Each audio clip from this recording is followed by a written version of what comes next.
Hello everyone, in this video I'm going to show you how you can create the pass-through effect using transition in CapCut PC.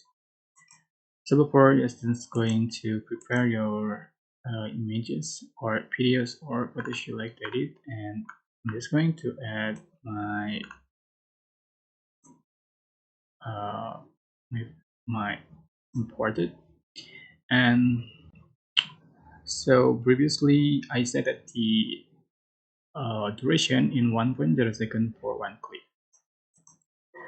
Go to transition and select trending, and you can find the um, mm, you can find the pass through. Here's just download it and apply to the clip, so you can change for duration in 1 second.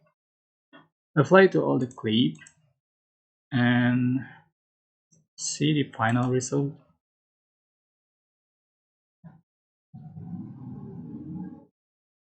Right, and you can also add the effect.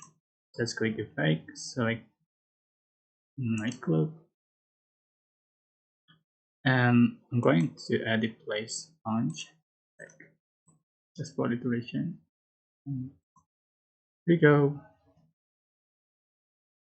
So that's how you can create the best two effect using transition in CapCut PC. I hope this tutorial is helpful for you. Don't forget to like, comment, share, and also subscribe. Thank you so much for watching.